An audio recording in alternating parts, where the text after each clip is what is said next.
Bonjour à tous et bienvenue sur le bonjour à tous et bienvenue sur le Master Mag des M1 Journalisme. Faut-il retravailler les œuvres littéraires sur nos critères contemporains ? C'est toute la question qui se pose aujourd'hui avec la réécriture des œuvres de l'écrivain britannique Roald Dahl.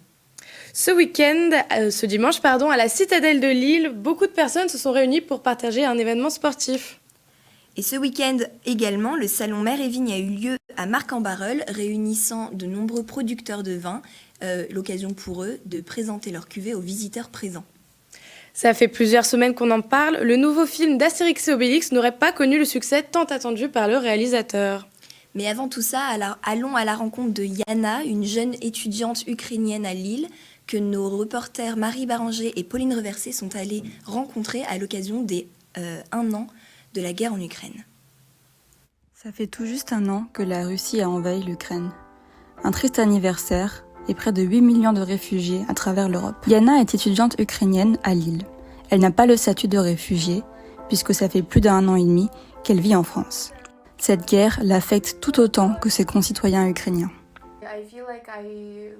J'ai l'impression de vivre 2 réalités, une ici en France et une autre en Ukraine où toute ma famille et mes amis sont. Avec ma perception de l'Ukraine qui était avant que la guerre ne démarre, c'est difficile de voir toutes les choses qui se passent là-bas. La première fois que j'ai rencontré les personnes ukrainiennes que je connais maintenant, c'était juste après le début de la guerre.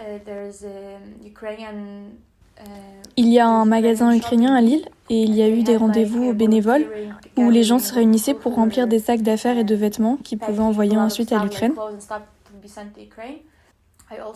J'ai aussi rencontré d'autres personnes dans des manifestations.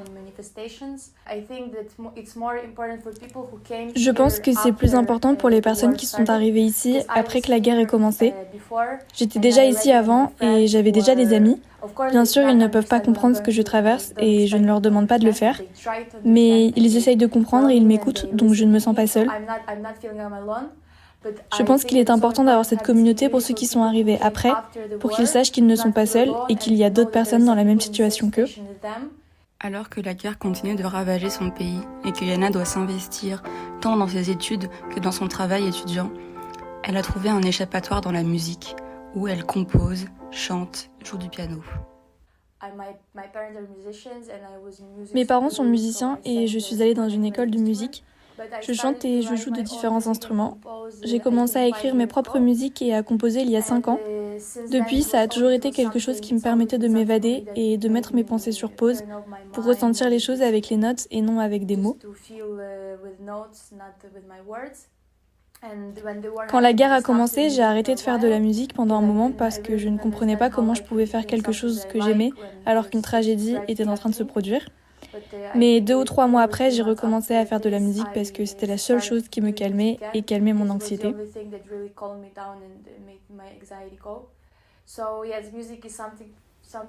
Je sais que la musique, c'est quelque chose que je sais faire et je sais que quand j'en joue, je vais être calme.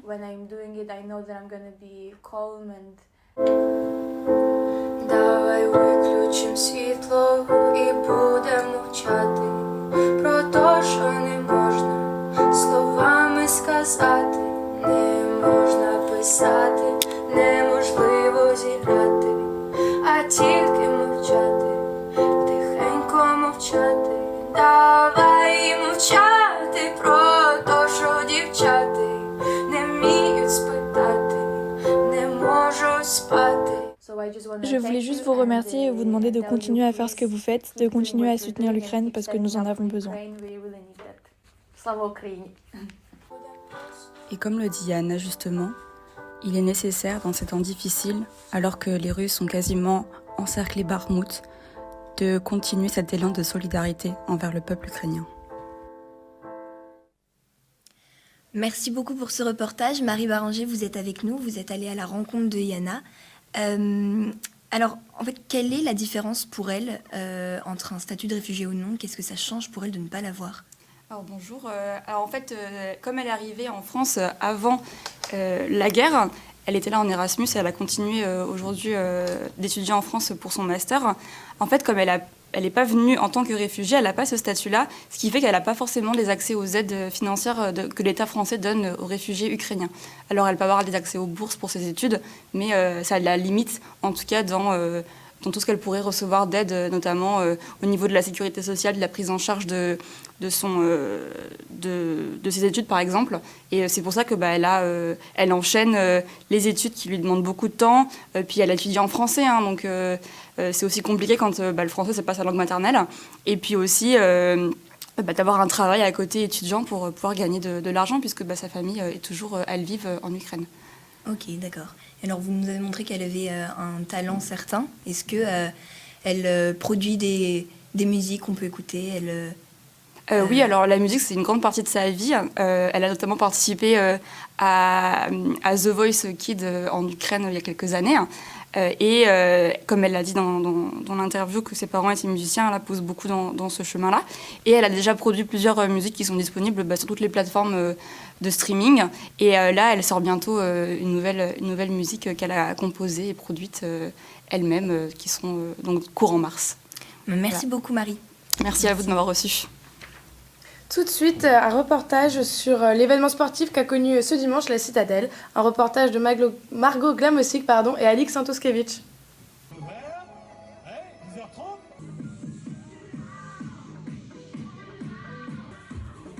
En ce dimanche 4 mars, la Citadelle de Lille a accueilli en son sein la 4e édition des Foulées lilloises. Au programme, 4 courses, 10 km pour les plus téméraires, 5 km pour les débutants, une randonnée pour ceux qui n'aiment pas courir, mais aussi un 800 mètres pour les enfants. À la tête de ce projet, Adèle Débat, responsable communication du Lille Métropole Athlétisme. Alors c'est la 4e édition des Foulées lilloises, donc il a été créé en 2019 par le Lille Métropole Athlétisme et le but c'était de créer un événement qui rassemble les Lillois sur la Citadelle aujourd'hui où on est, qui est le poumon vert de Lille, et donc on voulait créer une course où les Lillois pouvaient venir le dimanche matin, se confronter, se chronométrer, Donc ça plaît de plus en plus, et effectivement 5-10 km et on a chronométré et non chronométré. Et la différence, c'est que les non chronométrés, c'est des personnes qui, en fait, pour être chronométré, on a besoin d'un certificat médical. Nous, au moins, les gens, ils n'ont pas forcément ils sont pas chronométrés, mais ils peuvent venir courir comme les autres. Et on s'ouvre du coup à plus de public, notamment à des non-sportifs. Là, aujourd'hui, on a un petit millier. Donc, par rapport à d'habitude, l'an dernier, on était 1400. Là, on est 1000. Sachant qu'il y a des grosses courses cette année aussi. Là, il y a le Smith Paris aujourd'hui à Paris, donc il y a beaucoup de monde qui y va. Mais on est quand même très content malgré le temps et le froid. On ne sait jamais si les gens vont répondre présents. Et là, on est un petit millier. Mais avant de commencer la grande étape de 10 km, les coureurs s'entraînent en musique. Certains préparés, d'autres moins. Alors c'est la première fois donc que je viens faire cette course, je la connaissais absolument pas et on m'en a parlé parce qu'elle était sympa. La première fois je me chronomètre pas parce que ma belle-fille Sabine court très très cool, et donc on va mettre un temps ça ne va pas être terrible, mais c'est l'histoire de l'accompagner, quoi, voilà. Oui, c'est la toute première. Du coup, je me suis entraînée toutes les semaines pour courir. J'ai réussi à faire une fois 10 km, donc là, ça va être la deuxième fois, donc j'espère que ça va aller. J'ai fait 10 marathons, dont surtout le marathon de La Rochelle, parce que c'est à côté de chez nous, 3 fois Paris, et une fois dans le Marais Poitevin, à côté de chez nous, voilà. Ouais, il y a mon beau-père et mon mari qui court à la même allure que moi. Et mon beau-frère, mais lui, il court bien plus vite. Il a prévu de le faire en moins d'1 heure. Du coup, il sera loin devant et moi, je serai derrière. Parmi les coureurs se cachent 3 sportifs handisport. Parmi eux, une femme dans une joëlette supportée par une équipe de jeunes garçons. Alors nous, on a décidé de faire cette course aujourd'hui en accompagnant une personne handicapée. C'est un défi entre amis et voilà, c'est le défi qu'on relève aujourd'hui. Encore. Et c'est parti, tous nos applaudissements. Entre plaisir, challenge, amusement et froid, c'est ainsi que se termine cette 4e session des Foulées lilloises. Rendez-vous l'année prochaine pour de nouveaux challenges. Bonjour Alix, alors en tout cas merci pour ce reportage. Alors le temps il n'était pas fameux à Lille, mais est-ce qu'il y avait quand même une bonne ambiance? En effet, le temps n'était pas fameux, mais bon, on est à Lille déjà, du coup on sait qu'ils s'attendaient à avoir de la pluie malgré le beau temps de la semaine. Pardon. Mais en fin de compte, ils étaient plutôt contents, ils pouvaient courir sous la pluie, mais au moins ils n'avaient pas trop chaud. Et il y avait quand même pas mal d'ambiance, parce qu'il y avait de l'organisation, des pop-up girls, etc., qui organisaient l'échauffement, tout le monde dansait. Donc non, l'ambiance était au rendez-vous, et puis les gens sont là pour courir à la base, du coup, mauvais temps ou beau temps, ils étaient au rendez-vous. Mais du coup, pour cette course, est-ce qu'il fallait être de grands sportifs ou elle était accessible pour tout le monde? Pas du tout, elle est accessible pour tout le monde. Il y a plusieurs étapes, il y avait un 10 km, un 5 km, il y avait même pour les enfants un 800 mètres. Et par contre, nous, on a couvert que le 10 km du coup. Et en fin de compte, non, il ne faut pas être un grand sportif, il faut juste avoir un peu de motivation. Par contre, il y a juste une seule petite règle, si on veut être chronométré, il faut un certificat médical. Et dans ce cas-là, il faut, mais si les gens, sinon, il y avait possibilité de ne pas être chronométré. Et, du coup, non, c'était ouvert à tous. Très bien, merci pour toutes ces précisions, Alix. Merci. Merci, Alix. Et maintenant, on va se pencher sur la question des œuvres littéraires qui sont retravaillées en ce moment. C'est une grande question qui fait débat. Un reportage de Lisa Canales et Salomé Krajmenachar. Le monde des éditions littéraires britanniques est divisé. La maison d'édition des livres de Roald Dahl a décidé de modifier certains passages de ses livres jugés offensants. À l'Université catholique de Lille, Suzanne Bray, professeure de littérature et civilisation britannique, s'exprime sur la question. Si on veut, le fait de le changer, ça enlève un petit peu de réalisme, je trouve. Élise Compiègne, son élève, travaille sur les ouvrages de Roald Dahl. Mais après, niveau sens, retirer les trucs offensants, je trouve ça ridicule. Il y a un moment, ils veulent le changer... Augustus dans Charlie et la chocolaterie, ils veulent le changer de enormously fat à enormous. Je préfère qu'on dise que je suis grosse que je suis énorme, quoi. Huckleberry Finn, par exemple, il y a des injures racistes, etc., mais on les modifie pas parce que c'est un classique qui est contre le racisme, donc pourquoi est-ce qu'on modifierait ceux de Roald Dahl? Si on veut faire des livres qui n'ont pas ce genre de vocabulaire, il faut en écrire des nouveaux, entre guillemets, je pense. Il y a aussi le désir de rendre les choses plus simples, ce qui est peut-être un petit peu insultant aux enfants également, pour donner l'impression qu'ils risquent de ne pas comprendre. Changer le texte des livres n'est pas un phénomène nouveau. Les maisons d'édition le font régulièrement. Ils revisent régulièrement pour mettre à jour du vocabulaire archaïque. Plus mentionner le Minitel parce que ça n'existe plus, ou etc., ou des trucs de technologie qu'on n'utilise plus. Ça, c'est normal. Simplification ou adaptation pour les lecteurs sensibles, en France, la question ne se pose pas. Les livres de Roald Dahl resteront inchangés. C'est ce qu'ont déclaré les éditions Gallimard juste après la polémique. Bonjour Lisa Canales, merci pour ce reportage. Donc alors, quels sont les changements concrètement qu'on peut observer dans les éditions qui ont déjà été modifiées? Comme dit dans le reportage par Élise Compiègne, il y a déjà Augustus Gloop qui n'est plus appelé gros mais énorme. On a aussi dans Charlie et la chocolaterie, les Oompa Loompa qui sont décrits comme des petits hommes vont devenir des petites personnes. Et même encore dans Sacrée sorcière, il y a tout un petit paragraphe qui a été rajouté pour expliquer aux enfants que être chauve n'est pas une mauvaise chose, que porter des perruques, c'est tout à fait normal. D'accord.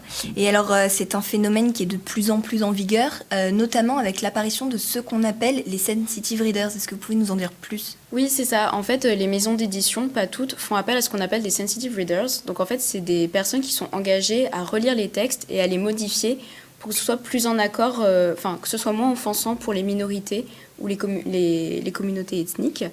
Et donc, il y a des gens qui pensent que c'est une bonne chose parce que justement, ça permet d'avoir des propos moins offensants. Mais il y a aussi beaucoup de maisons d'édition qui en recrutent plus pour un côté commercial, pour faire vendre au plus nombreux.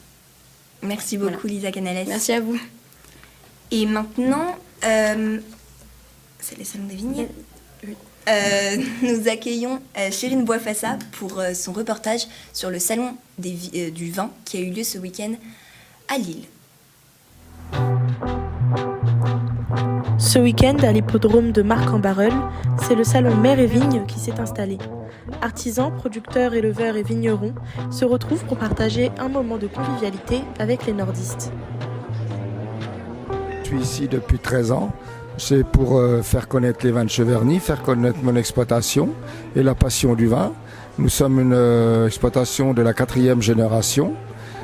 Après moi, on verra ce qui se passera. Je ne faisais pas de salon dans le Nord et donc il y a 13 ans, je suis venu, c'est un ami qui m'a fait venir et qu'on est très bien ici et on y revient. Et bien qu'ils soient nombreux, les vignerons ne sont pas les seuls à exposer. Nous sommes les gourmandises de Grenadille Violette. Nous présentons des spécialités de l'île de la Réunion. Donc des ponches, des rhums arrangés, des plats cuisinés, des bouchons, des samoussas. Tout est fait par nous-mêmes, transformé par nous-mêmes, avec bien sûr les épices, le rhum qui vient de la Réunion. Ce sont une cinquantaine d'exposants qui sont présents au salon, dont 80% qui sont producteurs ou fabricants. Leur seule devise, prôner le circuit court envers les consommateurs. Et le salon Mer et Vigne, c'est l'alliance gourmande de la gastronomie et de la viticulture, le parfait dosage entre le vin et les produits du terroir. Ludivine Leroy, commerçante d'épices depuis plus de 20 ans, est une habituée du salon. Plus de 23 ans qu'on fait ce métier et on est content de revenir sur Marc en Barœul. On fait des préparations d'épices et des mélanges d'épices depuis plus de 20 ans. Donc voilà, on a 400 références d'épices. On est passionné par nos métiers et puis Lille c'est la capitale du Nord, donc on est fiers de représenter notre région. Une véritable balade gastronomique au milieu de stands colorés qui enchantent les papilles des nordistes. N'oublie pas que l'abus d'alcool est dangereux pour la santé et qu'il est à consommer avec modération. Bonjour Chérine Boifassa, merci pour ce reportage. Bonjour. Combien de personnes étaient présentes ce week-end au Salon du Vin ? Alors c'était plus de 200 personnes qui étaient présentes ce week-end au Salon du Vin. Donc après, les principales personnes qui sont venues étaient plutôt des personnes âgées et vivant dans des milieux ruraux. Qui préfèrent les circuits courts dans le commerce et donc qui préféraient aller directement voir les producteurs pour consommer et acheter leur vin et leurs produits du terroir. Et alors, quelle est la place du vin ? Quelle place le vin a pris dans la région chez les consommateurs ? Eh bien, il faut savoir que depuis 2014, la France est le premier producteur et le premier consommateur de vin au monde. On compte en millions de tonnes le nombre de litres de vin consommés par les Français. Et donc c'est un peu rentré dans les mœurs d'avoir son verre de vin à table dans une famille ou bien de consommer pour le plaisir ce liquide qui est devenu un peu sacré et signe de culture pour la France. Merci beaucoup Chérine. Merci. Tout de suite, un reportage d'Hugo Hirsch et de Victor Lament sur le nouvel film Astérix et Obélix.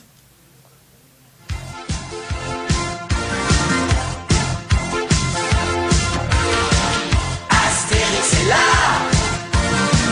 ça va faire mal. Il était fortement attendu en salle. Un mois après sa sortie, Astérix et Obélix, l'Empire du Milieu, le film le plus cher de l'histoire du cinéma français, connaît un démarrage compliqué. Guillaume Canet, Gilles Lelouch, Marion Cotillard, Jonathan Cohen, Vincent Cassel, et j'en passe. Un casting qui peut faire rêver, mais qui ne semble pas au goût de tous. Refroidi par les nombreuses critiques à propos du film, la potion magique ne semble pas faire pchit. Les fans du cinéma sont plutôt restreints à l'idée d'aller voir les Gaulois sur le grand écran. Je suis pas allé le voir parce que j'ai trouvé que les acteurs, il y en avait beaucoup trop, qu'il n'y avait rien à faire forcément dans le film et qu'ils avaient fait un très très gros casting pour des critiques qui n'étaient pas forcément très bonnes. Je ne suis pas allée voir le film Astérix Obélix pour la simple et bonne raison que les critiques m'ont fait peur. Apparemment il n'était pas très bien noté et vu la bande-annonce, je pense qu'ils ont voulu mettre beaucoup trop de personnalités connues et faire beaucoup trop d'humour. Cependant, malgré des avis mitigés, Astérix et Obélix, avec 1,8 million d'entrées en première semaine, prend la tête du box-office. Le classement était alors occupé par Avatar depuis mi-décembre. Le nouveau film de la saga semble d'ailleurs plutôt plaire à la jeune génération. Le voir avec deux copains à moi, il était très marrant. On a bien rigolé lors du film. Il était assez long sur certains moments. Sur le moment des voyages, il était assez long. Mais dans l'ensemble, c'est un très bon film, je trouve. D'autres considèrent que le cinéma moderne ne permet pas à tous les films d'être appréciés à leur juste valeur, cachés par les affiches à plus gros budget. Je voulais le voir, mais bon, j'ai vu la bande-annonce, ça m'a suffi. Et puis, si ça y fait un flop, à mon avis, aujourd'hui, c'est dû à la concurrence d'Alibi.com, qui a de la chance, qui n'est pas concurrencé par les tuches. Donc voilà, comme j'ai envie de me coucher moins bête le soir que je me lève le matin, donc c'est vrai que c'est pas le genre de film que je vais voir. Seulement, j'ai beaucoup apprécié Tirailleurs. Il y a du bon cinéma français, quoi, mais il n'est pas mis en avant, quoi. Puis, moi, j'habite Tourcoing-Centre, la masse de la population, il y a des queues énormes pour aller voir les tuches, mais pas pour aller voir Tirailleurs, ni aller voir Novembre, qui est un film génial, ni pour aller voir Simone, qu'il faut montrer dans les écoles. Toutefois, la meilleure façon de se forger son propre avis sur le dernier film de Guillaume Canet reste d'aller le voir en salle. Alors oui, bonjour Hugo, on en a entendu beaucoup parler, des personnalités surprenantes dans ce film qui ne sont pas cinéastes à la base. Il y avait qui par exemple ? Alors, bonjour Salomé, bonjour Aliénor.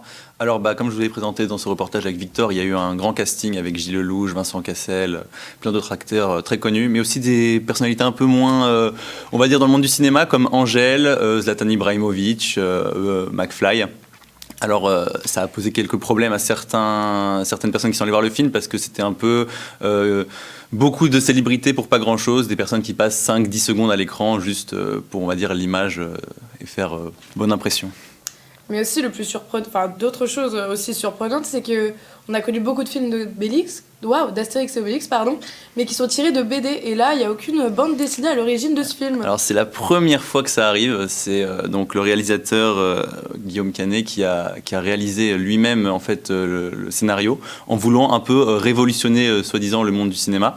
Donc ça sera à vous d'en juger. Mais donc oui, c'est la première fois que ce n'est pas interprété d'une BD et même une BD a été créée juste après la création de ce film.